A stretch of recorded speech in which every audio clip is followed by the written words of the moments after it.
Bienvenidos a Brutales. Soy Javier Bazán y después de un año grabando en una casa rodante, ahora estamos en una casa brutal, en Maitencillo. Así que desde aquí vamos a tener conversaciones reales con emprendedores y empresarios que considero brutales. Quiero entrar en sus entrañas, donde creo que están ocultos los aprendizajes más brutales. Así que prepárate para una conversación cruda, sin filtros, con empresarios que se han roto el lomo construyendo sus empresas. Así que sírvete ese cafecito, abre la cervecita helada o escorcha esa botellita de vino y acompáñanos en esta conversación. Don Diego Contreras, primer episodio presencial. Eso. ¿Qué tal? Bien, compadre. Primero, porque estamos aquí, ¿te acordás, no? Que yo te fallé. De veras, me fallaste, weón. No, pero cosas de la vida, weón. Bien, pero hay que reconocer siempre cuendo uno se equivoca. No te equivocaste, estábamos todos vueltos locos, ¿no? Sí, pero demoré mucho en avisar. Sí. Se viene una conversa muy chora. Voy a contarles quién es Diego, antes de seguir. Y creo que es brutal. Nació en Cerro Navia. Así es. Estudió en el Arturo Prat. Su historia es todo menos obvia. Arrancó el mundo financiero con Incofin, Tanner, Penta. Entraste con 22 personas y saliste con 160. Entraste a Cumplo con el Nico Chea, Así es. una de las primeras fintech de Chile. Después fundaste Represéntame, tu propio factoring. Hipotecaste tu casa, apostaste todo. Creciste al punto que intermediaron más de 40 millones de dólares. Pero los números no cuadraron. Fracaso. Lloraste. Sí. Hasta que llegó Zeppelin. Sebastián Kreis y Nicolás de Camino lo invitaron a sumarse como socio minoritario. Lo que venía ni ellos se lo imaginaron. Levantaría la serie B más grande de la TAM con 111 millones de dólares. 10.000 clientes. Más de 4.000 millones de dólares intermediados. Lo tenía todo. Una scale-up en crecimiento, la oportunidad de ir a Stanford, Harvard, pero decidió dejarlo todo para fundar una iglesia y convertirse en pastor. En paralelo se puso a estudiar sobre inteligencia artificial para ver cómo surfear la próxima ola. Y volvió a lanzarse. Hoy es CEO y socio de Blanco, un nuevo factoring con fuerte componente de inteligencia artificial. En un año ya tienen 4.500 empresas, 72 millones de dólares intermediados, break-even en 4 meses y un equipo de 38 personas. Sus cercanos, valga la redundancia, dice que es cercano, humano, pero brutalmente competitivo. Esta es su historia, su comeback, y es brutal. Así que, queridos, acompáñennos porque se viene muy bueno. Diego, vamos a partir con una serie de preguntas cortas, solo una o dos palabras. Vamos. ¿Cuánto crecieron el mes pasado? 120%. Están ganando plata. Sí. ¿Cuál es el EBITDA? El EBITDA del mes pasado fue, no tanto, fueron como 6 millones de pesos. ¿Qué es lo que más te gusta de emprender? Me gustan, primero, el desafío de hacer algo nuevo y segundo, formar personas. Eso es lo que más me apasiona. ¿Lo más difícil? Lo más difícil siempre son las personas y en este mundo startup y además lending, que es lo que estamos, es levantar plata también. ¿El emprendedor chileno que más admiras? Chuta, admiro hartos, pero a mí me gustan más las historias de los viejos, no tanto los nuevos. Me gustan, el que acaba de fallecer, Sencosud, me gusta estos de las cervezas Kuzman, me gustan esos emprendedores, los viejitos. Esos me apasionan porque a esos les costó, es como me costaba a mí. Al final yo creo que es por eso. De 1 a 10, ¿cuán competitivo eres? Está bien. ¿Startup que más admiras? De las chilenas, siempre me va a gustar Cumplo, porque fue súper disruptivo. Zeppelin, obviamente. O sea, va a sonar medio obvio, pero Notco, Corner Shop, que la usaba tanto y... Bueno, mentira. ¿Eres viudo? Yo soy viudo. Sí. Pero ojo, en un tiempo, porque después mi esposa es la que más la ocupaba. Fintual también me gusta harto. Y hay hartos cabros ahora haciendo cuestiones geniales. Genial. Sobre todo estos últimos 2 años. Chuta, veo harto cabro bueno, con harto potencial y hambre. ¿El libro que más te marcó? La Biblia, obvio. La última vez que lloraste. Yo soy súper llorón. Anoche viendo una serie. Soy pero llorón, llorón, llorón, llorón. Te lo juro. Ahora mismo que estaba hablando ya estaba emocionando. Lo más importante a la hora de liderar. Ser consecuente con lo que dices y lo que haces. Lo más doloroso del fracaso.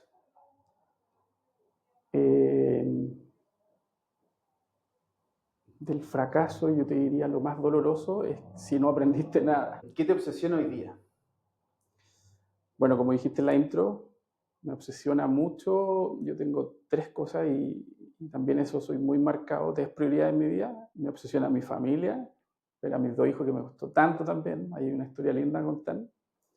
Después me obsesiona el crecimiento de la compañía y me obsesiona, que es lo que más me llena el corazón, es todo el tema de la iglesia. Esas 3 cosas y todas están involucradas en el humano, en mi familia. Aquí me obsesiona no solamente que la compañía crezca, sino que las personas se sientan parte, se empoderen, se puedan desarrollar acá o tomar todas las herramientas necesarias para incluso después desarrollarse afuera igual. ¿Eres dueño de una empresa que factura más de $1 millón al año? Ventix es una comunidad de empresarios que quieren pensar mejor y decidir con perspectiva, junto a otros dueños de negocios como ellos. Sin coaches, sin bullshit, solo estrategia real. Aplica en ventix.cl. Oye, vamos con calma. ¿Qué les da a su vieja para comer cuando eran chicos? Porque son los dos unas bestias. Mi mamá más que nos daba de comer, mi papá también nos involucró muy chicos. A mí principalmente en sus negocios, hay unas fotos por ahí. Mi papá tenía un pub y yo con 12 años servía los chops y estaba en la caja. Y yo le decía, pero ¿cómo me dejáis en la caja si tenía 12 años? Porque erais bien ordenados. Y claro, de lejos miraba las cuentas más grandes, pero lo hacíais bien, ayudabais a tu mamá en la semana a recibir los pedidos. Mi papá fue vendedor de autos toda su vida en Toyota y todos los sábados me iba a trabajar con él. Todos los sábados, en otro tiempo que no se vendía crédito, se vendía el auto. Entonces, las personas llegaban a comprar un auto y mi papá me decía, anda a atenderlo. Y yo me tenía que aprender las características del auto. Y me decía, tú puedes hacer preguntas duras que yo no puedo hacer. ¿Como cuál? Como, pregúntale si vienen a comprar o a mirar. Entonces me mandaba a mí y les mostraba el auto y les decía, ¿vienen a comprar o a mirar? Venimos a comprar. Ah, perfecto, vayan a hablar con mi papá. Finalmente, mi papá, sin saberlo, tenía algo que en ventas tienen los liners y los closers. Claro, él era un closer y me mandaba a mí de liner todo el día. Y yo disfrutaba. Me pasaba del básquet de la mañana, llegaba a las 11 y estaba con él el resto de la tarde. Y después mi hermano, soy muy cercano, me llevo por 8 años, y Cristóbal es el conchito que decimos de la familia. Imagínate, yo tenía 8, mi hermana 9, y nació Cristóbal. Y nos íbamos junto al colegio, yo era el que me iba en el metro en el colegio todos los días con él. Mi hermana ya no se quería ir con él porque ya entró a la adolescencia, no quería, entonces muy pegado. Y cuando yo llegué a Cumplo, armé un grupo de trainees de distintas personas, que hoy día me encanta recordar ese equipo porque eran cabros también recién salidos de la universidad y yo no era tan más viejo, tenía 27 años.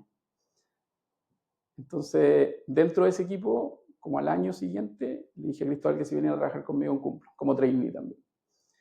Y Cristóbal se metió y desde ahí no nos hemos separado. Estuvo en Cumplo, Represéntame, Zeppelin y Aula Blanca. Oye, ¿y de dónde sale tan competitivo?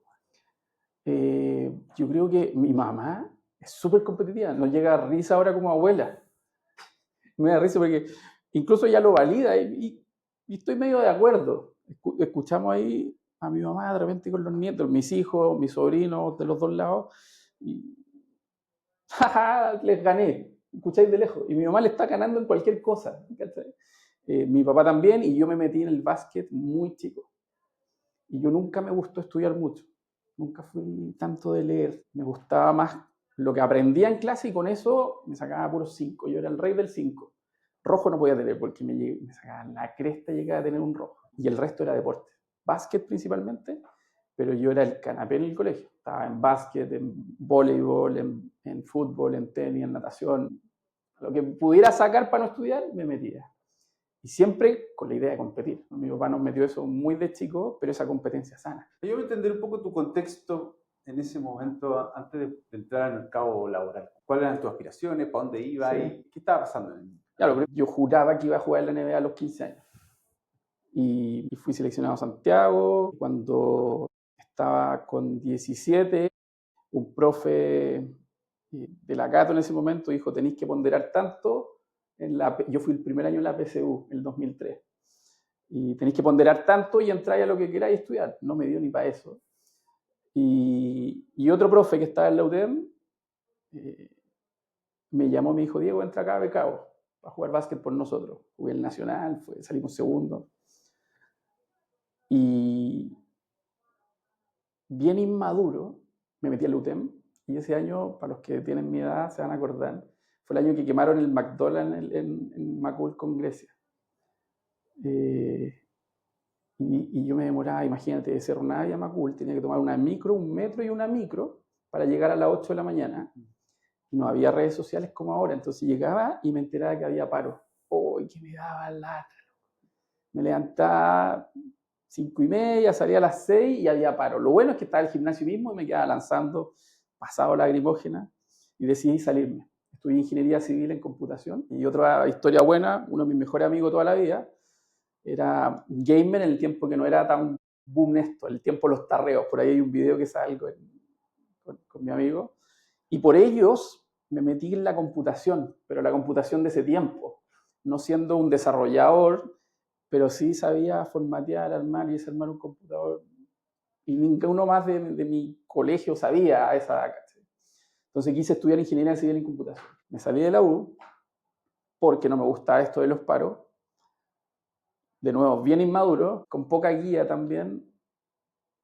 Otro profe que me había conocido estaba en la central y me dice, Diego, vente para acá y te podemos becar 70% y estudiar lo que quieras. Y dije, ¿sabes qué? Ya estaba haciendo clases de básquet en el Liceo 7 de Niñas del Teresa Prat. Y dije, voy a estudiar educación física. Nada que ver, de civil en computación a educación física. Tuve 6 meses, ahí sí se me hizo más fácil en términos de estudio y dije, a los 6 meses, ¿por qué estoy haciendo esto? Una crisis bien como de por qué estoy estudiando esto. Segundo, a mi papá le empezó a ir mal en todos sus negocios. Mi hermana ya estaba en tercero de medicina veterinaria y mi papá me dijo, incluso ese 30% no te lo puedo pagar. Me acuerdo que esa fue como la primera vez que sentí como angustia, así como todos mis compañeros estudiando en tercero ya en distintas universidades. Y quedando atrás. Y yo estoy en cero y estoy quedándome atrás. Y ese año trabajé y al próximo año un amigo me invitó a trabajar en un factory que era Incofin. Y me dijo, a ti te iría bien, Diego, porque tienes harto de venta, de gestión. Y bueno, tú has vendido con tu papá siempre. Y me metí y me enamoré de ese producto el primer mes. Lo que me enamoró fue que teníamos que visitar muchas pymes y conocí ahí al que hace el podcast, al que hizo esta pizarra, al que pintó esta habitación, al que confeccionó esta mesa. Y esas historias eran como, se me dan miles de ideas qué negocios hacer. Y ahí dije, chuta, voy a estudiar algo relacionado a esto. Convalidé, o sea, fui a estudiar técnico financiero, convalidé esos ramos para estudiar el Arturo Prat después, y ahí terminé en ingeniería comercial. Pero da risa porque con poca guía y bien maduro también, me acuerdo que cuando estaba en segundo medio y tercero típico vienen las charlas de las universidades, yo quería estudiar comercial, siempre era mi primera opción. Y ahí hiciste Incofin, Tanner y Penta. Sí. ¿Qué te hacía ir saltando de una en otra? Yo era ejecutivo de ventas, donde tu sueldo base era un 10% de lo que ganaba. Todavía me acuerdo, mi primer sueldo eran 115,000 pesos y el sueldo mínimo en ese tiempo eran 148,000. Me pagaban menos del mínimo en el base, porque todo el resto tenía que hacértelo en variable, en traer clientes nuevos. Y en Incofin, la tabla de cómo pagaban las comisiones eran 2 veces menos que en Tanner. Pero en Incofin pagaban más base, menos variable, y en Tanner pagaban menos base, más variable. Entonces tuve como 6 meses en Incofin y muchos de los que se movían a Tanner, que era el factory, sigue siendo el más grande privado, y me fui para allá. Y allá hay una historia muy buena, igual de un grupo que hoy día uno tiene un factoring que es Franco Cisterna de Simpli, Otro, el Julián Loma Osorio, es subgerente en Scotiabank. Dos más y yo, dentro de 40 ejecutivos, hicimos un grupo que éramos muy competitivos, pero aprendimos a desarrollar los máximos skills que teníamos cada uno. Habían dos de ellos que eran muy buenos llamando y sacar reuniones por llamado, pero no cerraban tanto. Yo y otro más éramos muy buenos cerrando en el 1-1, pero no tanto sacando reuniones. Y otro era muy bueno armando las carpetas, porque en ese tiempo tenía que imprimir un montón de papeles para presentar las líneas de riesgo, y ese era una máquina. Y hicimos un team ahí y pasamos de un promedio que todos los ejecutivos hacían 5 clientes mensuales nuevos, pasamos a 10, 15. Fue un caso donde aprendimos mucho, pero por otro lado la compañía creció mucho también con esta generación. Y ahí saltaste a Penta. Y ahí me llamaban de Penta en un proyecto nuevo. Penta había comprado recién la cartera de Selfin, Rodrigo Sprolle, estaba armando recién el equipo de Penta Financiero, que era el factoring y el leasing, y además la banca corporativa. Y me llamaron un año antes. Y yo había dicho que sí, llegó el terremoto del 2010, todavía me acuerdo, porque justo yo estaba en Licanray y me vine manejando como 3 días para llegar a Santiago. Y iba a renunciar, y al momento de renunciar en Tanner, me empezaron a hacer contraofertas. Es muy larga esa historia, pero fue una tras otra, y me iban subiendo como de 100 lucas. Y finalmente, solo por respeto, que no sé si lo haría de nuevo, pero solo por respeto me quedé en Tanner. Por las personas que fueron como 3, 4 gerentes que me llamaron a una reunión, Diego, quédate, pensamos tanto. Me quedé y duré 6 meses más y después de nuevo y me fui a Penta. Y de Penta, increíble la historia ahí, estuve casi 3 años con un bypass de 5 meses, con muy buenos líderes, con una empresa, ahí aprendí también mucho. A Sproul lo considero mucho, siempre le he hablado bien de él porque me enseñó mucho en su forma de liderar, Rodrigo Sproul. Es muy cercano, muy seco y con decisiones bien asertivas. Y un día me llama una española, María Fernández de Córdoba, que era socia de Nico Echea en ese tiempo, que estaban armando el producto PYME y factoring en Cumplo, cuando Cumplo era créditos de persona a persona solamente. Y llegó a mí porque un cliente español lo había referido y le decía que yo nunca me lo había jodido en la casa. ¿Cachai? Que era algo que a mí no me gustaba mucho la industria, una industria no digitalizada, sin plataformas, donde el cliente la transparencia se podía manipular. Entonces, me acuerdo que mi forma de trabajo, y obviamente con mis valores, que lo de la iglesia ahora tomo un rol principal, pero siempre he estado ligado, era yo lo que digo lo hago. Entonces, iba a visitar a un cliente y le decía, yo te puedo cobrar, deme un ejemplo, un 1% tasa. Y él me decía, sí, pero yo opero hoy día al 0,8. Y le decía, ya, pero yo no puedo llegar a esa tasa. O podría llegar, pero solo para captarte, pero después a mí me miden por rentabilidad, tengo que subirla.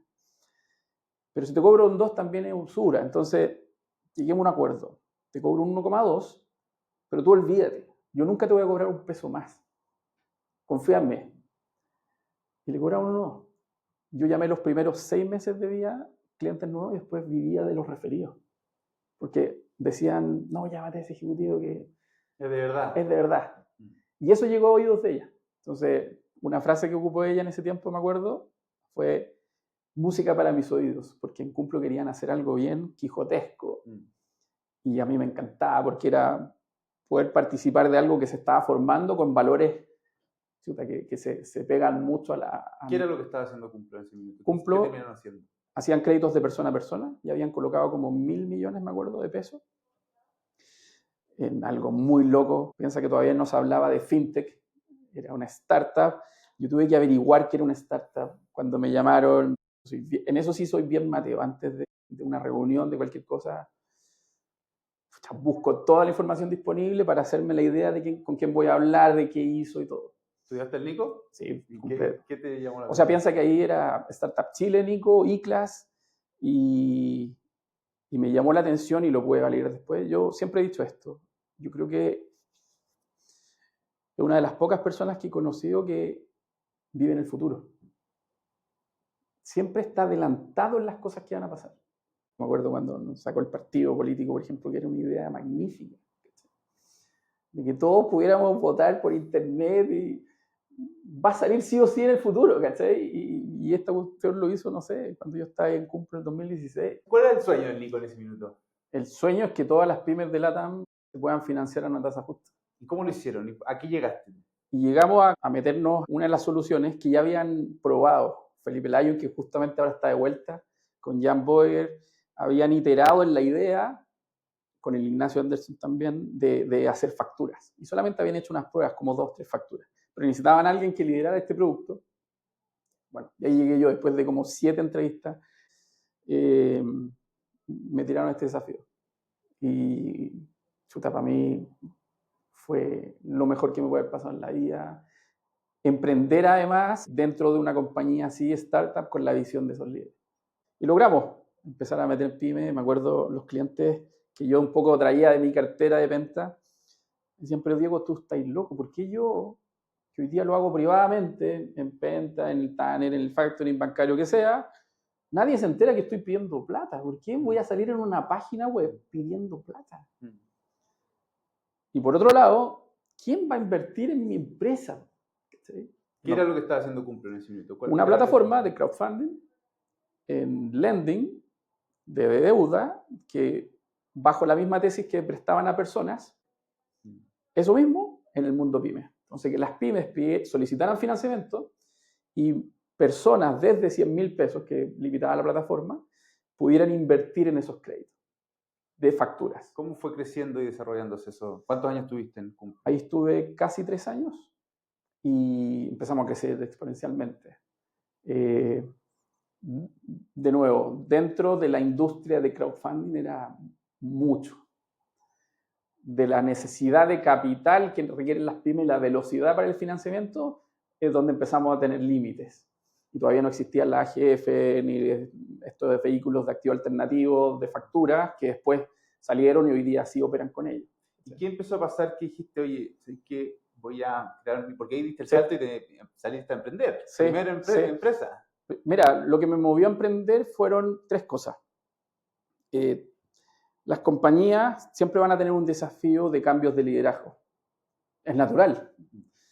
Y hubo un cambio de liderazgo que fue una de las cosas que primero me hizo sentir un poco incómodo. Segundo, yo tenía un desafío personal, quería emprender antes de los 30 años.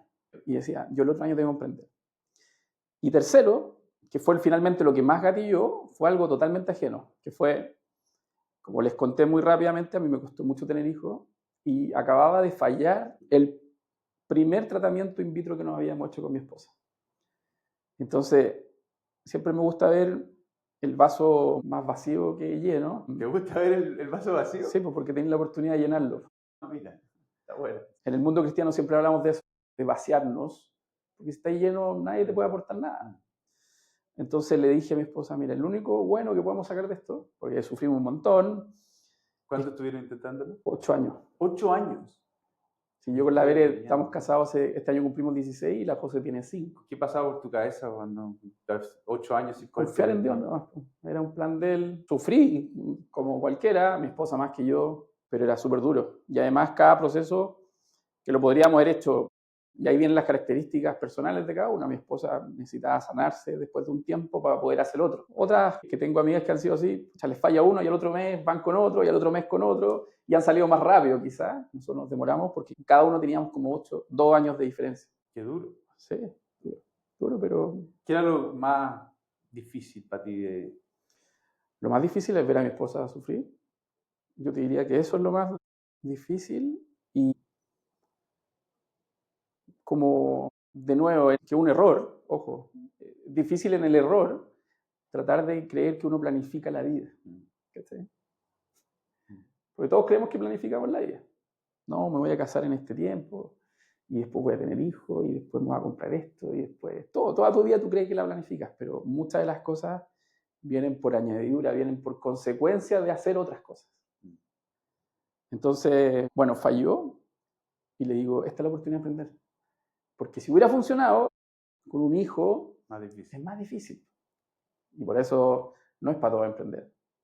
No es para todo. Y hay un montón de crítica en este año, sobre todo, de hartos que han hecho downgrade de sus compañías en valorizaciones y no tienen ni idea lo que es emprender, ni levantar plata, ni nada. Son puros héroes todo lo que lo hacen. Oye, ¿cómo fue esos primeros pasos en Representa? ¿Qué estáis buscando? Ella dentro de Cumplo fue que hicimos un programa de representantes. Y por eso pusimos representantes. A ver. Representantes, que era, Nico me dijo, ¿cómo crecemos? Vamos bien creciendo, ¿cómo crecemos más rápido? Chuta, yo le dije, deberíamos traer ejecutivos de distintos factoring que traigan sus carteras y crezcan acá. Sí, pero esos son más caros, porque como lo habíamos hecho hasta el momento era traer ejecutivos trainee, recién salidos de la universidad, que obviamente ganan menos. Startup, crecer. En cambio, no sé, pues, el ejecutivo que venía de un banco gana 4 veces más que ese. Claro. Ya, pero Nico, por eso te digo, bueno en eso, se arriesgó y me dijo, ya, acá está el presupuesto, hagámoslo. Y trajimos distintos. Trajimos uno muy bueno del security, uno muy bueno de Tanner, uno muy bueno de un factoring chico y así de distintos factoring. Y les empezó a ir mal, pues. Pero si tú eres bueno acá. Entonces, el problema era que el del security me decía, sí, pero que yo traigo a mi cliente, lo publicamos en la plataforma, el cliente quiere en 1 hora su plata. Y aquí está 3 días en que se financie. Entonces no era culpa de él, era un poco más culpa de nosotros. Y traigo este otro, y la tasa que finalmente termina el crédito no es la que él esperaba, entonces tampoco. A ver, ya, la otra punta. El que venía de un factor más chico, a lo mejor calza por tasa, pero al gerente de riesgo nuestro no le gustaba el riesgo para exponerlo a nuestra red de inversionistas. Entonces, chuta, él era campeón en su factoring. Este era campeón en su factoring, pero aquí les iba mal. Ellos, justo pasó todas estas cosas, falló el programa ese que hicimos, y dije, acá hay una oportunidad donde un ejecutivo puede tener su cartera de pymes. Lo que veía en común de todos los ejecutivos que trajimos es que no se financian quizás con nosotros todos, pero terminan siempre financiándose con algún factoring. Siempre terminaban con alguno. Tenían el problema y lo iban a resolver de alguna otra manera. Entonces yo dije, si hacemos una plataforma que esté al medio, los ejecutivos representen a sus pymes frente a esta plataforma, y aquí un marketplace de distintos factoring, alguno de estos lo va a comprar. ¿Cachai? Y lo hice, también yo creo que estuvimos adelantados en el tiempo porque los ejecutivos me acuerdo, había uno que ganaba 3 veces más de lo que le pagaban en su factoring. Pero aún así quería algo más, no variable todo, porque era 100% variable lo que les pagábamos.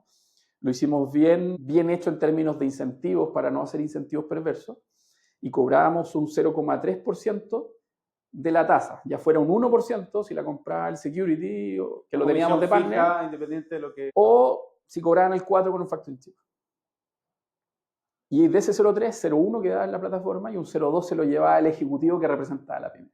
¿Y ese ejecutivo? Y ese ejecutivo se salió de su factoring para trabajar acá, trabajaba en un factoring y mandaba la cartera que no podía tener ahí porque no se la comprobaron, lo que fuera. Ejecutivos de venta de seguro. Llegamos a tener un programa, llegamos a tener casi 2.000 ejecutivos inscritos en la plataforma y operaban constantemente como 300. Y ahí emprendí con mi hermano, con Ignacio Gres, que era otro socio, y Cristóbal veía toda la operación y llegamos a crecer como en 17 personas. Crecieron y llegaron a facturar, a intermediar 40 millones de dólares. Íbamos bien. ¿Qué pasó? Adivina quién no se pagaba nunca algo estable. El famoso emprendedor. El famoso. Entonces había meses que me pagaba, otro mes que no, otro mes que no, otro mes que sí. La plataforma necesita algo ya en otros tiempos, que hoy día por eso la oportunidad con inteligencia artificial es tan grande. Para montar la plataforma necesitáis un front, un back, un UI, un UX, un diseñador. Si te falta, ya contrata nomás. Mirá, mis números de lejos, ya, chao. Y mi esposa me apañaba. ¿Levantaste plata? Levanté plata con Ángeles, levanté como 50 palos. Y me endeudé con 4 bancos al mismo tiempo, a título personal. Y siempre me dio en qué sentido. Yo le dije a mi esposa, ¿con cuánta plata tenías? 150 palos.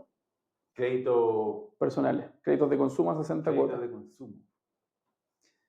Y le decía, mira, mi prioridad siempre es la familia, siempre ha sido. Pero puedo partir de cero. No, partir de cero siempre. Yeah. No en contra. Entonces, en el peor de los casos, si falla todo esto, vendemos la casa y se paga y partimos de cero. Esa era la... O sea, te endeudaste por consumo, por el de la por casa. el monto máximo que podía vender la casa. Porque si pedí un fines generales te dan así un poco. Entonces era mejor consumos grandes, vender la casa y ese era mi plan Z, si no ¿Te funcionaba. pasaron 160 millones? Sí, pues todavía el mundo inmobiliario ya cada día no se va a poder hacer más porque podéis pedir crédito al mismo tiempo, la super informada 3 meses después. Yeah. Habían hartas cosas así. Y nos tiramos. ¿Cuándo te empezaste a dar cuenta de que se te estaba La acabando la vida, benzina? más que se acabó la benzina, pasó de nuevo algo. Por eso te digo, uno planifica la vida, pero vienen agentes externos que te tienen que mover y ser muy flexible en tomar decisiones. Adivina la buena noticia ahora. La guagua. Mi esposa quedó embarazada. Entonces, fue como ya, no me puedo seguir pagando, no pagando, pagando, no pagando. Yo me voy a salir, se queda mi hermano, siguen operando y yo voy a buscar trabajo. Intenté levantar plata primero, se me olvidó decir eso. Con Representa y me costó un montón. Tengo una mirada de cómo funciona el Venture Capital en Chile y es por mucho network. No lo critico porque creo que Es el juego. es el juego. O sea, yo obviamente con el patrimonio voy a prestarle a los que más conozco. Y Diego, Cerro Navia, del Arturo Prat, como decía mi socio Ignacio Gres, ¿a quién la ha empatado? Ni siquiera a quién le ha ganado, ¿a quién la ha empatado? Entonces, El filósofo, Gres, siempre con una buena frase. Muy bueno, somos muy amigos todavía. Y ahí tenía una historia buena de socios cuando hacís bien las cosas, cuando primero ves las características de la persona antes que los skills para el negocio. Nos asociamos, representan 50-50. Trabajando en Cumplo, él dijo, yo quiero ir, me dijo, por lo que quería hacer, iba a ser 90, después 60-40, y el día que, primer emprendimiento también, ya estábamos tan conectados en lo valórico, que fue, vamos, 50-50, cosa que si compramos una taza sea 1.000 pesos cada uno. Lo que sí le dije de palabra, cuando no lleguemos a acuerdo a algo trascendental del negocio, quiero que me respetes que yo tengo la última palabra. Y no lo dejamos por escrito ni nada, confiando en la palabra, y funcionó. O sea, hoy día hay un montón de mecanismos para evitar esto si no funciona, que obviamente los recomiendo, pero Gres llegó un minuto, todavía me acuerdo, que ya íbamos a desarrollar la plataforma porque partimos con Excel, una landing y chao por detrás haciendo todo, y cuando ya empezamos a ganar, estábamos ganando como 20 palos mensuales, o sea, positivo. Entonces ya invirtamos, contratamos equipo para desarrollar. Y ahí Gres, me acuerdo, no fue a la oficina un día. ¿Cómo estáis? Bien, bien, no tengo hartas cosas. Ya. El otro día tampoco llegó, saludó y se fue. Yo soy muy rápido para darme cuenta, yo creo que todos nos damos cuenta, lo que no hacemos es traer las conversaciones incómodas. Y eso hay que tener lo más rápido posible, en la vida, en todo sentido, con la familia, el trabajo, con los socios, con los colegas, con todo. Andáis raro, loco, ¿qué onda? Sí, paso a las 6 y hablamos. Y hablamos, me dijo, pucha, es que Diego, yo no quiero desarrollar una plataforma, yo quiero hacer más consultoría, quiero que las pymes las ayudemos en todo, en los temas legales, financieros, contables, créditos, y no una plataforma que escale y todo. Entonces, quiero dejarte libre en eso. ¿Pero queréis seguir o no queréis? No, no, yo quiero seguir por acá y tú por allá. Listo. Y Graham me dice, confío en ti, en que va a llegar un valor justo de mi participación hasta este momento. Y así llegamos. Me acuerdo que le dije... Tuviste que ir a buscar plata que no tenías para comprar. Sí, pero en cuota. Le dije, tú sabés los números perfectos, este valor, ¿te parece bien? Sí, esto debería ser un poquito más, listo. Todo. Lo que queráis. Sí. Y te quedaste con el 100%. Y me quedé con el 90%, porque el 10% lo tenía Cristóbal. Ya, tu hermano. Siempre tenía el 10%. Y ahí represéntame, como te digo, ya, no me podía pagar. ¿Ese fue el año 1 que duró Ignacio? No, 2 años. Casi un año, 8 meses. Salí a levantar plata, me fue mal, no pude. ¿No levantaste nada? Iba a poder levantar, pero menos de lo que quería. Yo en ese tiempo quería levantar 5.000 millones de deuda y quería levantar 300 millones de equity. Logré los 300... Deuda no para el patrimonio, sino para prestar. Porque en ese tiempo, como te digo, no estaban todos los fondos que hoy día existen. Entonces, tenéis que tener un poquito más de esto. Y logramos de esto, pero no, aquí logramos 1.000, 1.200. Y para hacer algo chico, no. Entonces, le dije, actual, tú sigue, mientras la compañía sigue creciendo, y yo me voy a buscar un trabajo. Pero es difícil crecer cuando no tenías el capital para prestar también. También. Estás como con un techo. Por eso, ahí. vaya a tener siempre un techo. Entonces, Cristóbal siguió. ¿Y tú te fuiste a buscar pega? Sí, y ya tenía ¿Y lista te una pega. empleaste? Y tenía lista una pega en una consultora buena. Estaba de moda la transformación digital. Y chuta, mi currículum justo pegaba, venía del mundo tradicional, cumplo, represéntame, para entrar a... Y a uno de los que le fui a pichar en la ronda de represéntame era el suegro de Seba Credis, y me dice, justo viene llegando mi hija por la Antonia, y Seba, y me dice, termina pichándole a ella. Y Seba finalmente me dice que no, pero bien hábil me hizo seguimiento como todas las semanas. ¿Tú le fuiste a bichar para pedirle Para representar. deuda? No, equity. Y me venías haciendo seguimiento. Oye, ¿qué pasa con las facturas en esto? Porque mi ronda duró como 5 meses, súper inexperto también. Entonces me preguntaba. Y un día me dice, mi deadline era el 31 de mayo del 2019. Y yo entraba el 1 de julio, o sea, 1 de junio a esa otra pega. Entonces me llama ese viernes y me dice, ¿cómo hay? ¿Pudiste levantar plata al final? No sé. Me estoy empleando. Y le dije, no, y le había contado. No, voy a tomar final, me voy a emplear, represéntame sigue, pero no da para pagarme a mí, así que me voy a emplear. Y me dice, espérate, te invito a almorzar el lunes. Con un socio que quiero presentarte una idea. ¿Y con quién? No te puedo decir. Todavía me acuerdo de esa frase, porque ese tipo de cosas marcaban diferencias para mí. No, pero si vamos a partir así, le dije, no, mejor no partamos. No, es Nico de Camilo. Ah, ya, bueno. Yo a Nico lo había escuchado porque estaba en BTG, era de lo que les prestaba los factoring, que yo les vendía por representarme. Sí. Y Sebastián venía desde San Francisco, directo. Cayendo de un MBA. Sí. Y había emprendido también antes, había trabajado también en el mundo corporativo. Y me dice Nico, y Sea también, lo googleé un montón, cuando lo había pichado. Entonces yo al revés dije, si yo Represéntame lo formara de cero, los socios que querría en términos de skills, necesito el de deuda y el de equity. ¿Cuáles lo tienen? Es justamente donde son más fuertes. Entonces fui a almorzar y fue súper rápido. Esta es la idea. Tú tenías toda la operación. Tú sabías operar este negocio. En Cumplo me tocó participar de la formación del equipo de riesgo, de cobranza, de tesorería. Represéntame tenía todo y podemos ocupar la plataforma para el principio, podéis traer los clientes. Perfecto. ¿Cuánto? Y fue otro duro golpe. No, los fundadores no nos vamos a pagar sueldo por un año. ¿Y tú ya embarazado? Sí, no, la Bere, claro, José nació en diciembre, había quedado recién. Hace un mes, 2 meses. Y yo, no puedo. Espérate, detengámonos ahí. Tú estás Represéntame que tenías una guagua medio morir ahí. Que tu hermano dije, Juan, sálvame. Es un negocio que le faltaba plata. No, faltaba solamente pagarle a Diego. De verdad era un negocio que estaba estable. Le daba para pagar a Cristóbal, a los ejecutivos, la plataforma ya estaba formada y podía haber ido creciendo mes a mes. No como una startup, pero sí mes a mes, un negocio rentable. Por eso mi plan era, en un año vuelvo. Cuando dé el margen. Cuando dé el margen. Entonces, eso lo representa.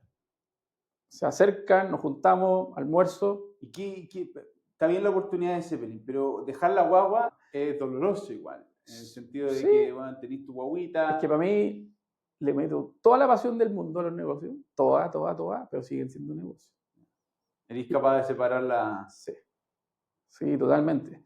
Y ahí no es que sea un doble discurso, porque yo hablo mucho de la familia dentro del trabajo, hablo mucho de que se transforma como en tu hijo, pero en lo metafórico.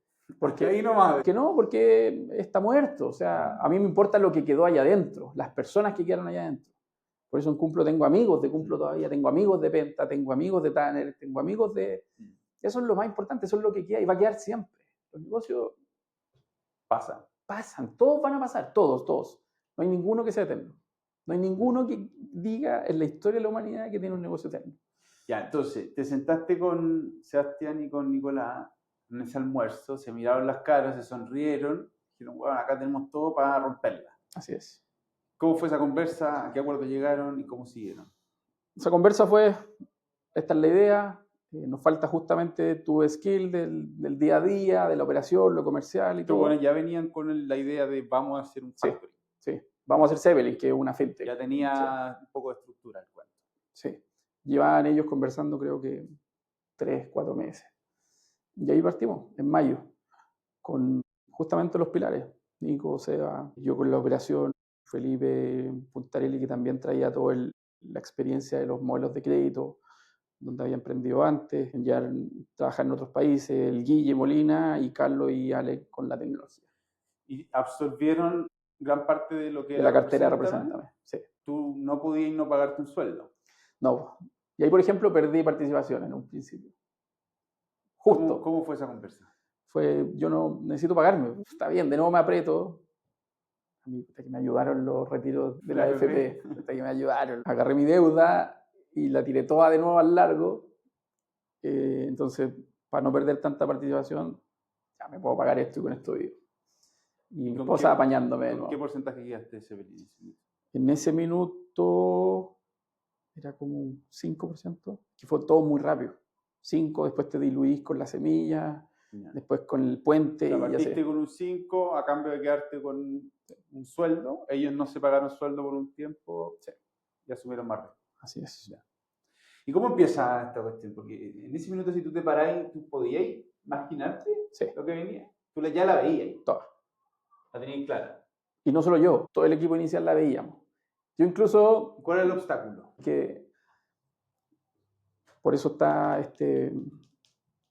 no es un podcast, es un video muy bueno de este director de Y Combinator que analizó 100 empresas. ¿Paul Graham? Sí, que llegó al timing. A eso quería llegar. ¿Cachaste? No me acuerdo el nombre. ¿Qué era el timing que estaba súper extenso? El timing fue un equipo muy bueno, no con todos con experiencia. O sea, todos teníamos promedio 30 años. Muy complementario. Como te decía Nico, deuda, sea una máquina para levantar plata y estructurar. Yo en el día a día, que me apoyaba mucho con Felipe y Guille, y tecnología. Segundo, el mundo de la deuda privada, los activos alternativos. Empezaron a hacer más fondos, la AGF todo empezaron a hacer fondos de factura. La oportunidad que había en México, que fue siempre pensado desde el minuto cero en estar en Chile y en México. Y que el timing, hay cosas que son agente externo, la pandemia. ¿Esto fue justo cuándo? Como te digo, partimos en mayo, el MVP. Mayo 2020. 2019. Justo antes de la pandemia. Justo antes. Y en septiembre del 2019 lanzamos la plataforma. ¿Y en octubre la crisis? En octubre, el 18 de octubre. No, sí, por eso fue súper resiliente todo lo SP. Lanzamos la plataforma, empezaron a enrolar, empezamos a tener clientes y llega el estallido social. Nos secamos 2 semanas. Los fondos se guardaron la plata al bolsillo, naturalmente, y la demanda sigue existiendo. O sea, las pymes necesitaban más y teníamos que decirles, no podemos operar. Pasó eso, empezamos a agarrar vuelito de nuevo. Pandemia. La parte mala, de nuevo pasó un poco lo mismo. Toda la deuda para prestar se guardó, se retrajo. Y lo bueno, eso sí, es que teníamos un producto 100% digital, cuando el mundo en Chile no estaba preparado para dar factoring 100% digital.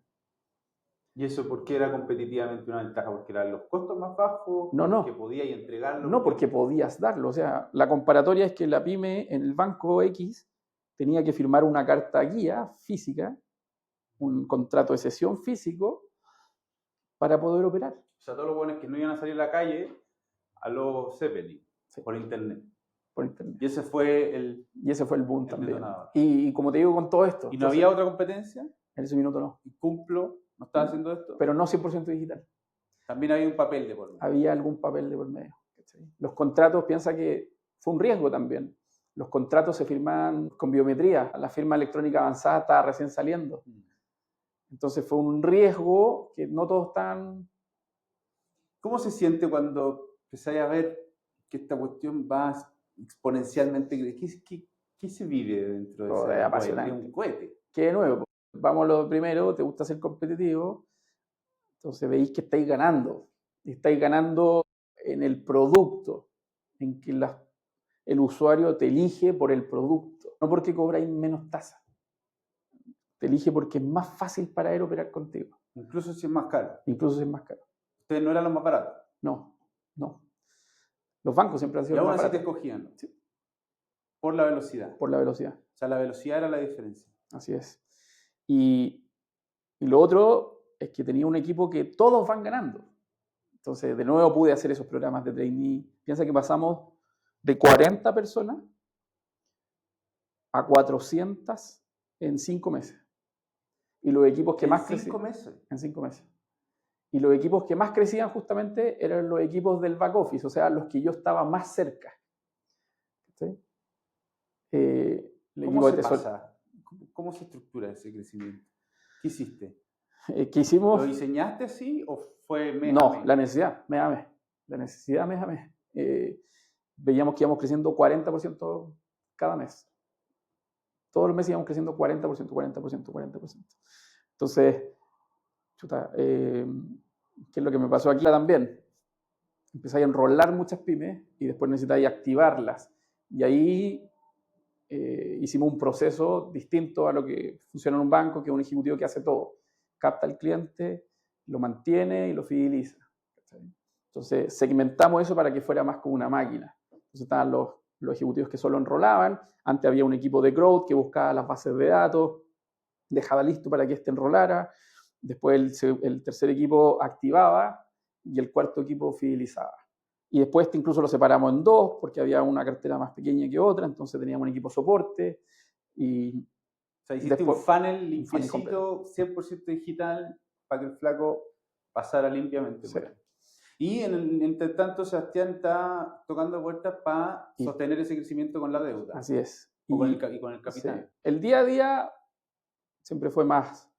Te estoy hablando los dos primeros años y medio. Mira, yo, Felipe y Guille.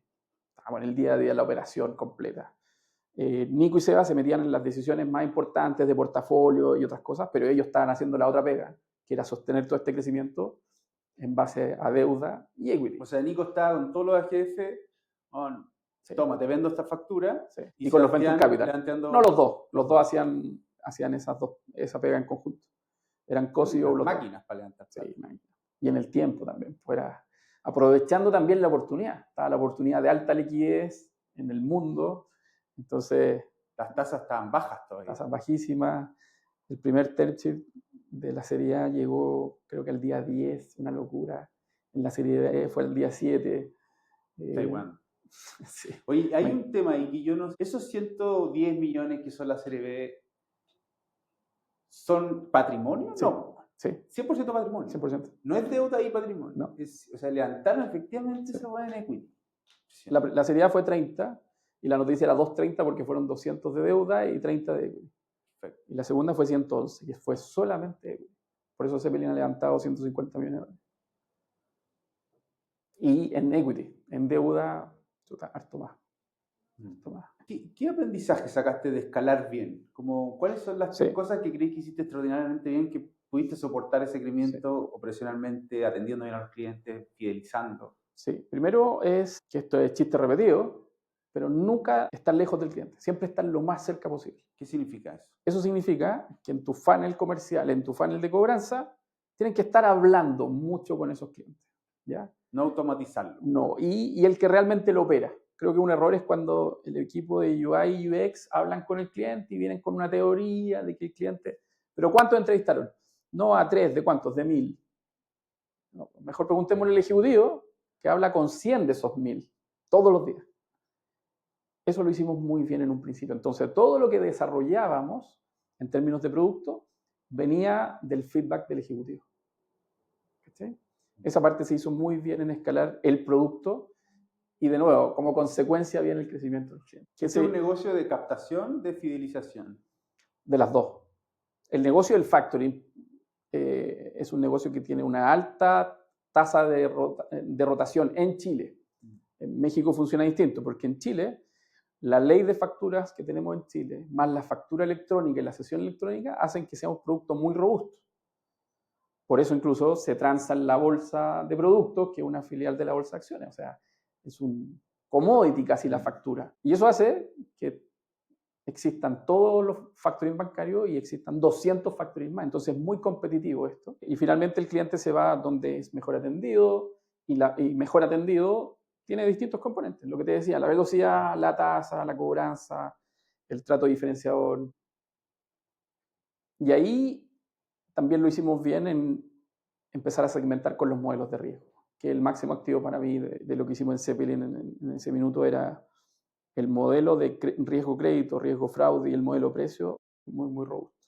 Entonces te permitía tomar decisiones muy rápidas para que los clientes finalmente se financiaran Porque rápido. teníais la data bien enriquecida. Y eso hacía que todos los AGF no tuvieran problemas en darte plata porque cumplía ahí. Porque cumplíamos. Lo bueno de este producto es ¿Tenía una diferencia del mercado versus lo que tú eras en riesgo? ¿Como tenías ese dato más o menos claro? ¿El market share de cuánto teníamos?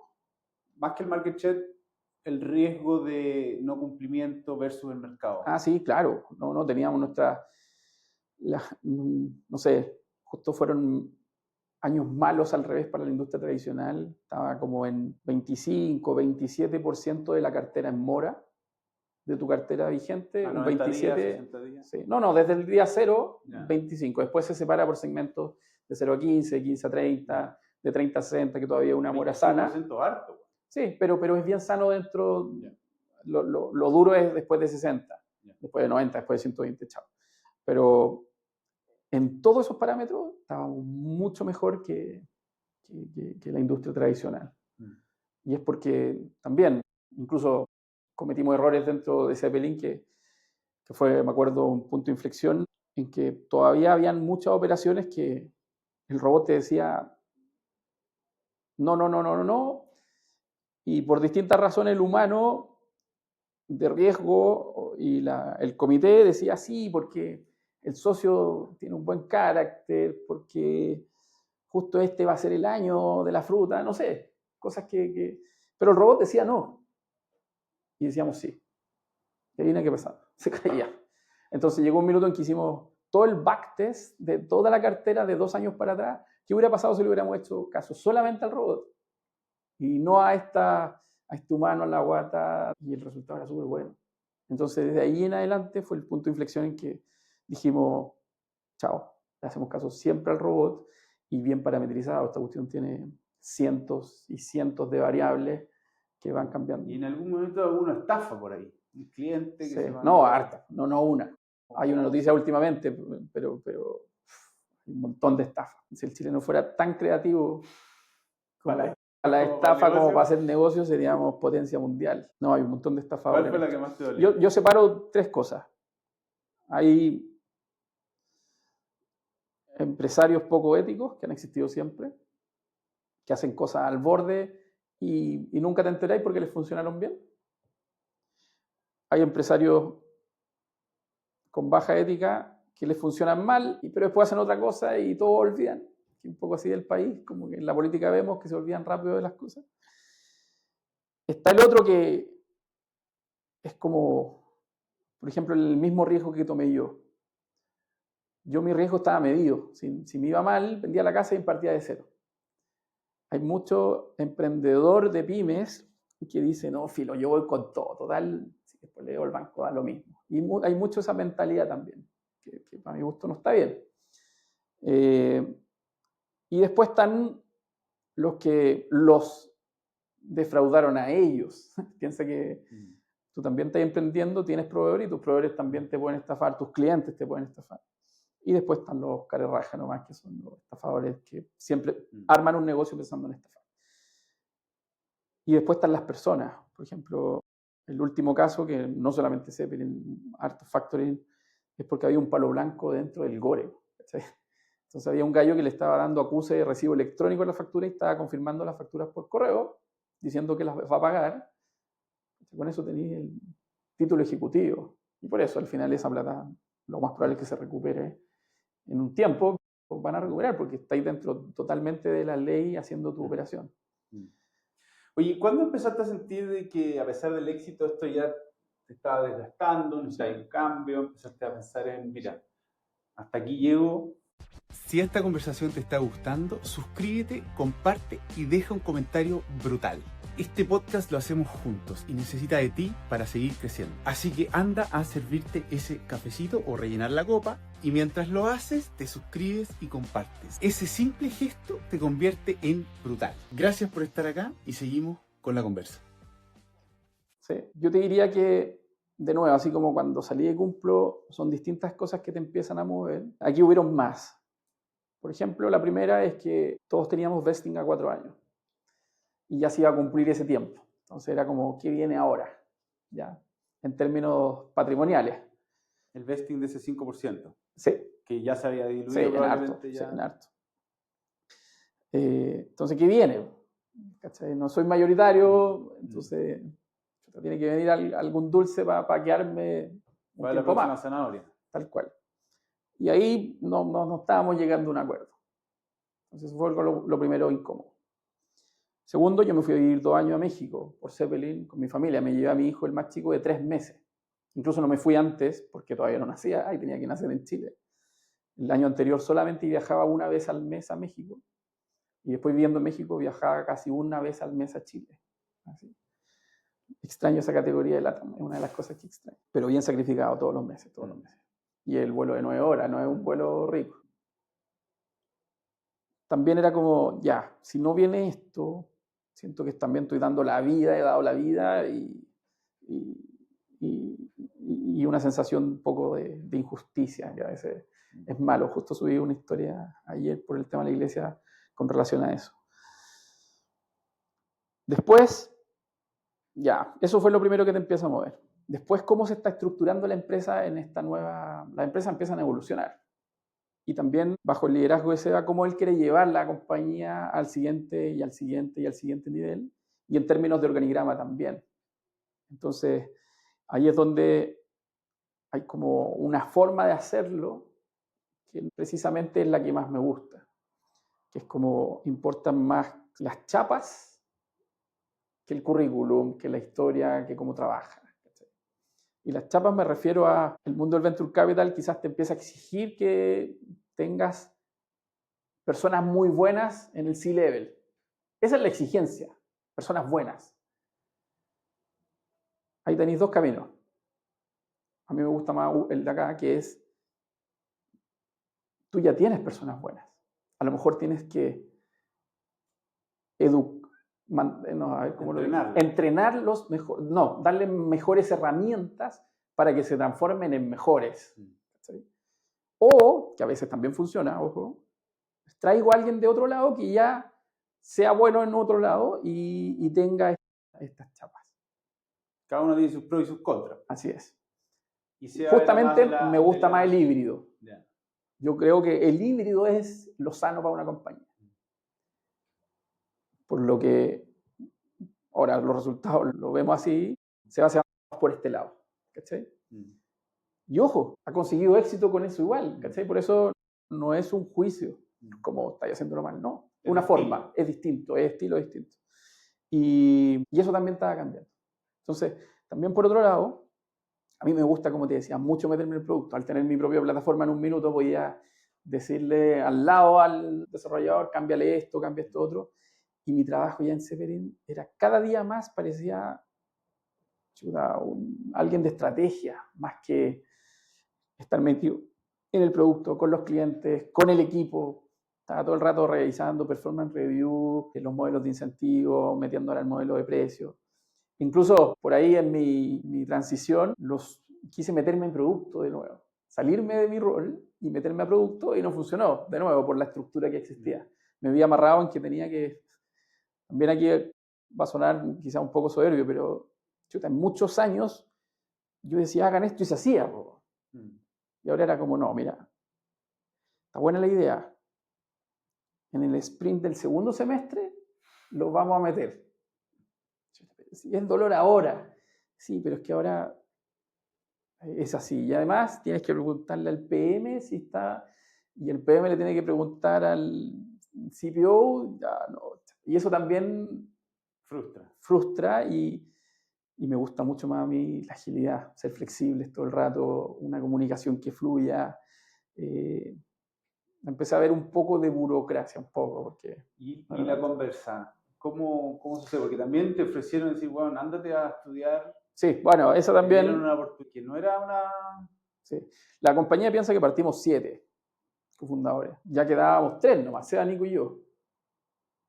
Entonces también yo había visto la experiencia de la salida de mi otro socio y co-founder de Zeppelin y era también, en esta cuestión de alto crecimiento, también hay alto estrés, desgastes, fricciones, egos, un montón de cosas. De nuevo, por mis valores, yo siempre, incluso cuando pasaban estas, yo le decía a Seba o a Nico, les decía, si algún día me voy, hagámoslo bien.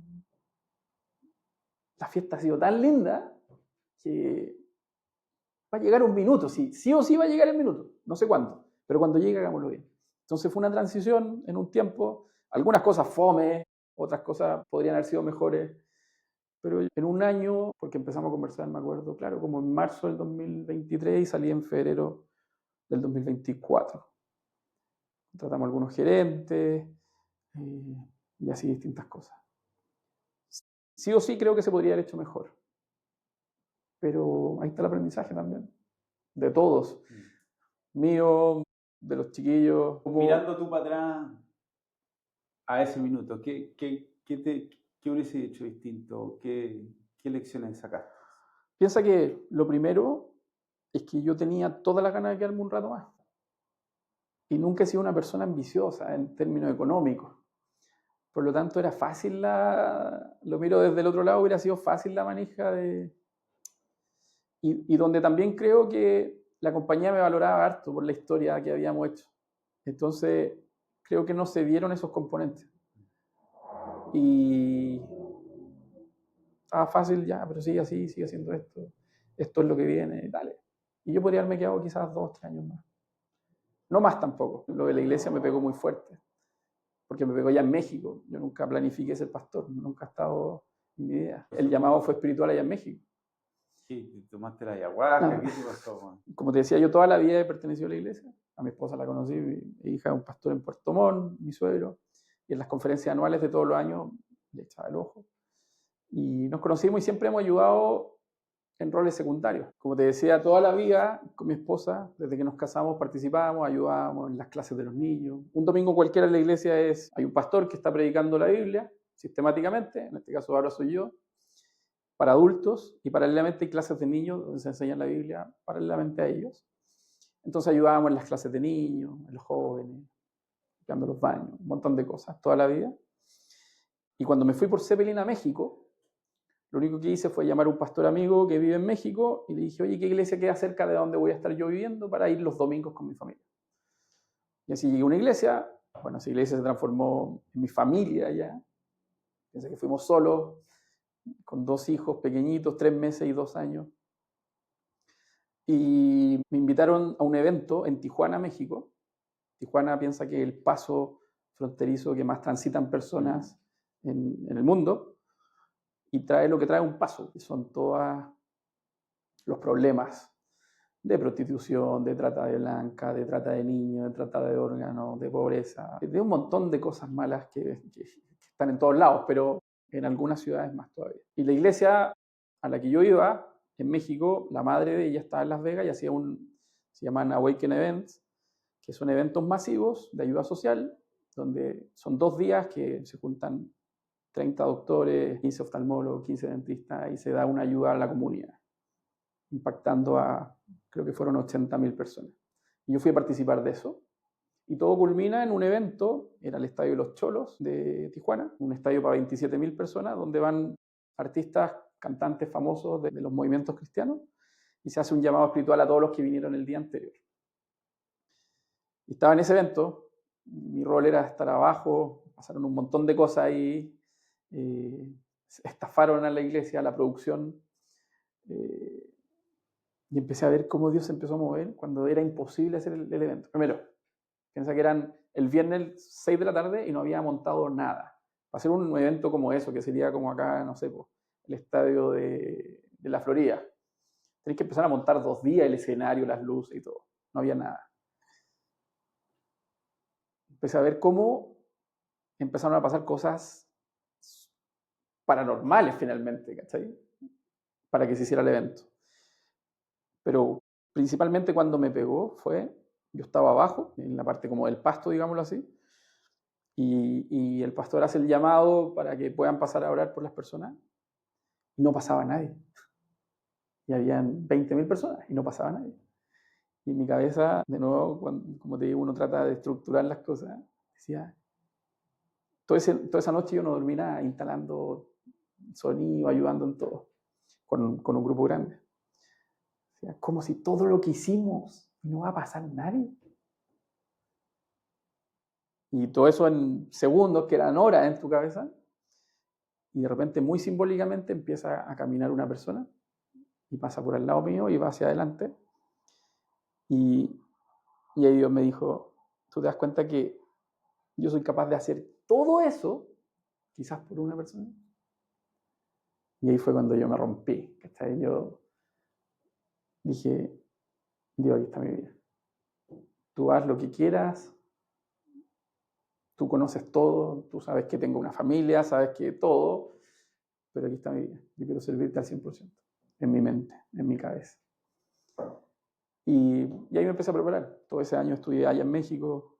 El año pasado que ya yo me salí de Zeppelin en febrero del 2024. Todo el 2024 estuve en México estudiando, en Estados Unidos. Para ser pastor tienes que estudiar estas cosas. Y también aprendí que el movimiento no tiene financiamiento. Yo pertenezco a un movimiento, no una denominación que me manden plata ni nada, cero.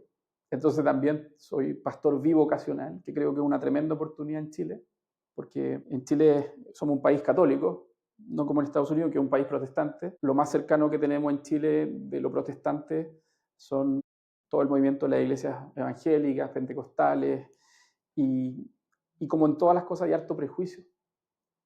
Y justamente creo que hasta en términos de dinero hay una oportunidad en que puedan decir, Diego se hizo las lucas por Zeppelin, no se la hizo chuta por la iglesia. Y por eso tuve que volver a trabajar también. Primero, volver a trabajar. Y segundo, y aquí quizás me salto a blanco, yo siempre, cuando partió Andrés con mi hermano, les dije, yo cuando termine mi acuerdo de no competencia, lo más probable es que inviertan ustedes, porque está mi hermano. Tenía un non-compete. Tenía un no-compete de un año, que terminaba en febrero del 2025. Y cuando Cristóbal con mi hermano partieron en marzo del 2024, les dije, lo más probable, como les digo, es que invierta. Es un negocio que conozco, que me gusta. Yo voy a estar en el tema de la iglesia y lo más probable es que haga otras cosas. Tenía ganas de hacer una cafetería y otras cosas. Un colegio también, hay hartos proyectos en la cabeza. Y me meto así como un inversionista pasivo. Esa era la idea principal. Pero, 2024, para alguien no técnico, salió ChatGPT y yo quedé loco, ¿no? Yo dije, esta cuestión es increíble. Por ponerle un nombre, ChatGPT, me estoy refiriendo a toda la inteligencia artificial. Entonces, lo que antes me podía demorar, en Representa me demoré 6 meses en hacer la plataforma con 8 personas. En Zeppelin teníamos un equipo de 200 ingenieros metiéndole. Y ahora hay unas plataformas que podéis tú mismo desarrollar lo que tú queráis. Aparte empecé a escuchar los audios de llamados que ya no parece un robot, ¿cachai? Que parece realmente un humano. Empecé a ver que podíais subir grandes bases de datos y te podía hacer resúmenes rápidos para tomar mejores decisiones. Y dije, esta es una oportunidad para de nuevo, en lo que ya conozco, que he hecho tantos años, mejorarlo. Y ahí fue cuando volví. Yo volví en octubre del 2024 a Chile. Me junté con Andrés y Cristóbal y les dije, terminando mi acuerdo de no competencia, porque después tenía que viajar a Brasil igual por la iglesia de nuevo, volviendo en marzo, me quiero meter, pero ya no me quiero meter como pasivo, me quiero meter 100% con esta visión. ¿Qué les parece? Porque quiero trabajar de nuevo con las personas que quiero. Al final yo me baso mucho en la cercanía, en la confianza, y quiero estar con ustedes. Pero si no quieren esta visión y ustedes quieren tener algo más chico, también es válido, pero yo lo hago por el lado. Pero primero quiero considerarlo. Y obviamente Andrés y Cristóbal me dijeron, vente para acá. Y yo feliz, pues piensa que acá el equipo son algunas personas que he formado en hartos años, una de ellas mi cuñada, que también es parecido a Cristóbal. Todos familia. Son familia. Yo por eso creo que cuando hay hartas personas que dicen no es bueno asociarte o emprender con familiares porque puede perjudicar la relación. Sí, es verdad, pero cuando ponía el negocio antes que la familia. Eso es. Cuando estáis dispuestos a poner la familia antes que el negocio, siempre se va a solucionar. Porque alguno de los dos va a estar de acuerdo en salirse antes de agarrarse. Pero son las conversaciones incómodas que cuesta tener. ¿Cómo fue ese arranque en Blanco? ¿Cómo fueron esos primeros 90 días? Los chiquillos ya venían creciendo como bestias. Ya tenían 12.000 millones de stock. Ya tenían entre 800 y 1.000 empresas enroladas, con 300 y tantas activas. Habían alcanzado el break-even al tercer mes. El 2024 la compañía ganó $160.000. Venían así. Pero en este negocio del lending, no es que uno va a ser, ¿cuándo vaya a ser la próxima ronda? Finalmente siempre está ahí en ronda, porque siempre necesitas apalancamiento para la deuda. Por lo tanto, lo primero que vine a hacer, y dije, además algo que yo no tengo experiencia todavía, porque como te comenté, Seda y Nico eran los que levantaban plata y yo operaba. Dije, yo voy a levantar plata para Blanco. Voy a transformarme. Vamos a hacer algo nuevo. No, creyendo el superhéroe, pero ustedes sigan operando y así yo me concentro más en esto que lo viví, como te digo, en Zeppelin. Es un desgaste gigante si tenéis que estar hablando todos los días con inversionistas, generar relaciones. Lo que viene como el hito final es cuando invierten. Y ahí tú ves que invirtieron 10 fondos, pero hablaste con 100. Y con esos 100, además te relaciones mucho antes. Algo que nunca había hecho. Entonces, estresante, con horarios diferidos, porque habláis con fondos españoles, con fondos brasileños, gringos. De nuevo ir a hablar a la casa, de nuevo voy a empezar a trabajar harto. Más encima el año pasado estuvimos muy holgados de tiempo. Así que estos 90 días, salir a levantar plata para Blanco. Súper duro porque además me mal acostumbré. Term al séptimo día, al séptimo día, al día 10. Aquí reunión. Dijeron puras cosas lindas en la reunión. Le mandáis un correo, te responden el correo a las 2 semanas. Y para decirte gracias por la reunión, después, 2 semanas después te dicen, quiero que te juntís con otro partner, y así. Así hemos estado 3 meses. Quería levantar una ronda más grande, justamente porque el crecimiento de nuevo lo veo así, y no lo logramos tanto, logramos levantar $600.000. Con eso igual nos da para seguir creciendo. ¿De capital o de capital? No, de deuda. Gracias a Dios, los fondos, los factoring, confían mucho primero en las personas, confían mucho en Andrés, en Cristóbal, en mí, primero como persona y segundo con la experiencia laboral ejecutando este negocio. Andrés Hortal fue gerente general del BBVA Factoring, tuvo su propio factoring. Entonces, saben que las cosas las hacemos bien, que medimos bien el portafolio. Yo no entendí una cosa, en Represéntame, ¿cuánto te demoraste en llegar a 4.000 clientes? Nunca llegué. En 3 años y medio piensa que llegamos a 300. ¿Y en Zeppelin cuánto te demoraste en 4.000 clientes? En Zeppelin fue como 4.000 primero enrolados, creo que fue un año. Y hoy día va en 4.500. Sí, y los conseguimos en los últimos 9 meses. Es mucho más rápido. Un avión, no es un cohete. El gráfico que más me reconforta, porque, como te digo, queremos levantar plata porque siempre necesitáis más patrimonio para poder apalancarte más por deuda, que te lo exigen la AGF y los fondos. Y el techo es tener el capital necesario para poder endeudarte más y prestar más. El negocio está corriendo, es rentable. Tu único tope es la capacidad de atraer capital. Sí, piensa que con este patrimonio que acabamos de levantar, más lo que ya teníamos, más un par de ángeles, de junio a julio estamos creciendo, lo tengo el gráfico ahora, o sea, ya pasé en un 40% y quedan estas 2 semanas completas. Este mes voy a crecer del mes pasado 120% con respecto a junio. ¿Y en los últimos 9 meses cuánto he crecido en promedio? Del mes 1 al mes 10 crecimos promedio 35%. Del mes 10, que fue diciembre, hasta marzo, crecimos solo 5%. ¿Por qué? Me acabé la capacidad. Y ahora, los últimos 3 meses, estamos con este mes que va a ser extraordinario y el otro igual, vamos a crecer en promedio de nuevo 40-45% de mes a mes.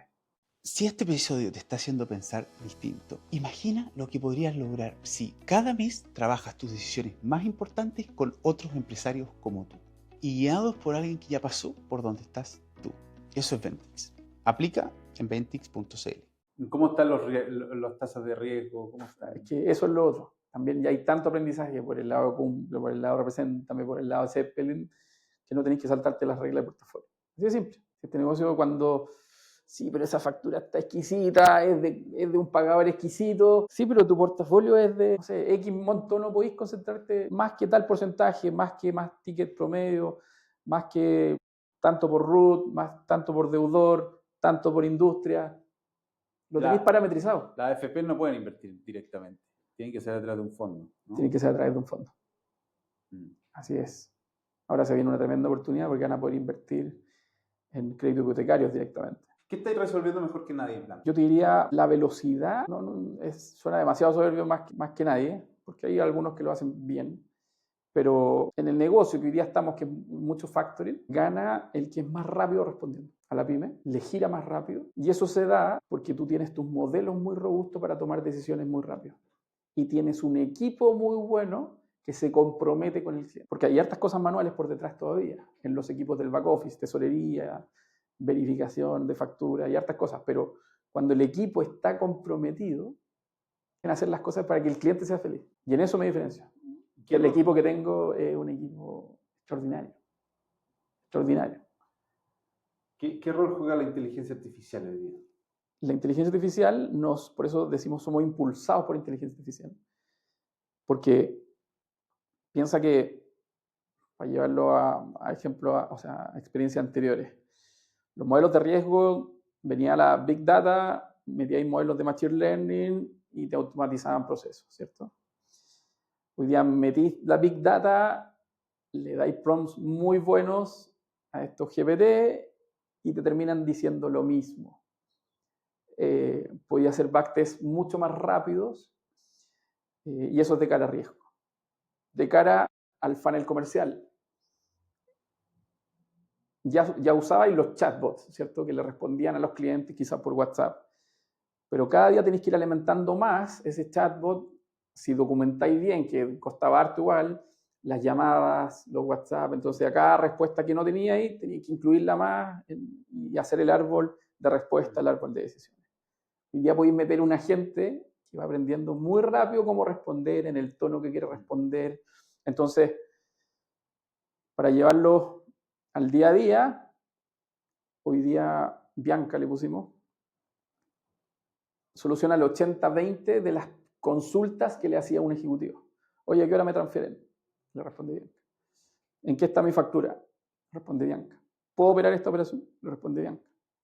Todo lo que pueda responder Bianca rápido lo hace, y si no, Bianca le dice, espérate, te estoy pasando un llamado a Nico, tu ejecutivo, que es el 20%. Eso en términos de, te estoy dando cara interna, cara cliente. Pero tercero, desarrollamos, no sé, pues el robot de impuesto interno que lo desarrollamos, demoramos 2 semanas.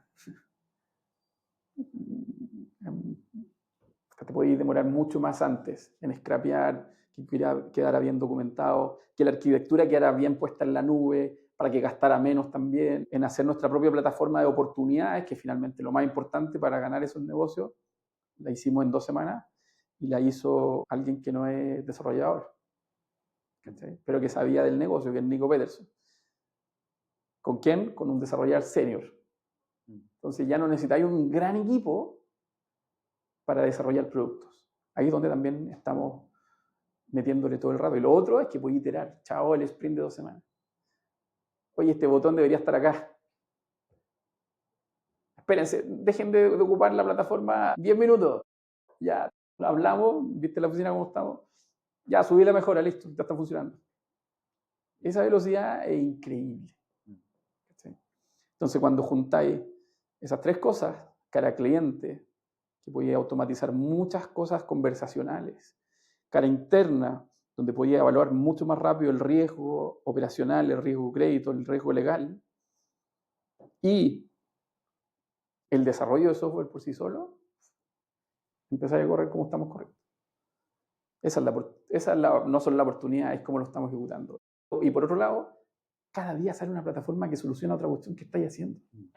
¿Cachai?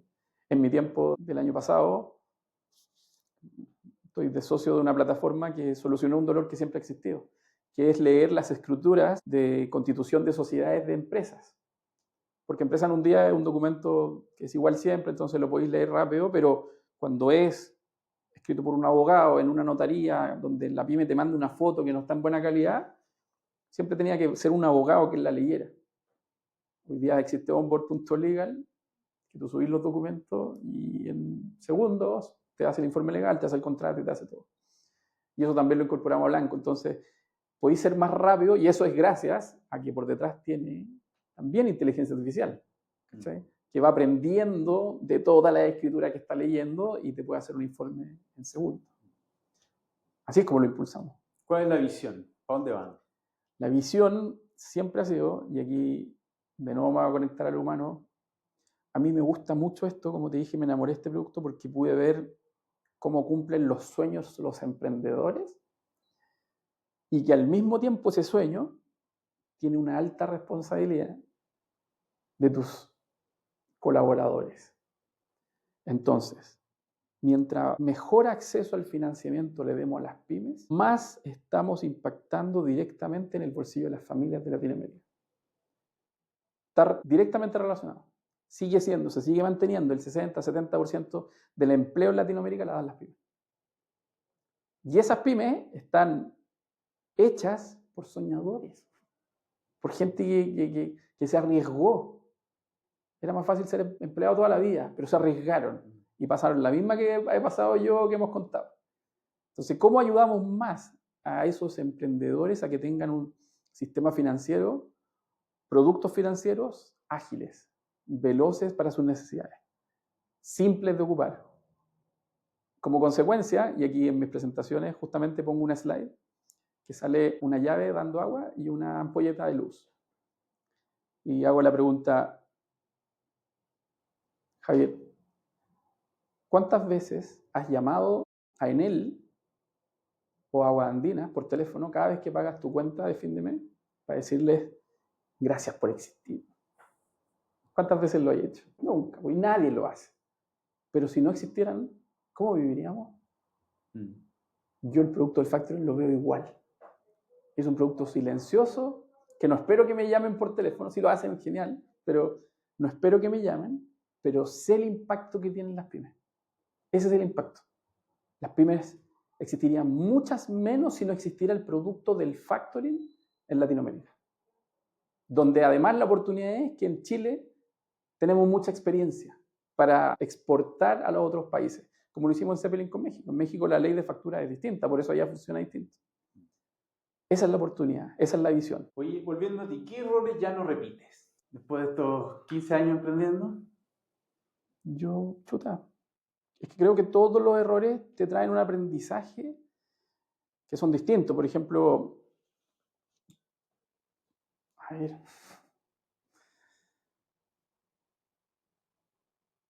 creo que a veces soy demasiado, o sea, yo soy muy transparente en mi vida. Por filosofía de vida, creo que siempre tenemos que preparar un segundo para todo.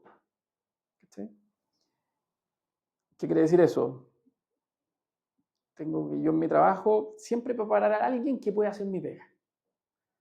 Y a él lo influencio en que haga lo mismo y así. Y eso tira dos cosas buenas. Una, puedes estar listo para emprender, para salirte o para tomar una nueva posición. Y también empezáis a ayudar al que está abajo a seguir creciendo. ¿Qué es lo malo?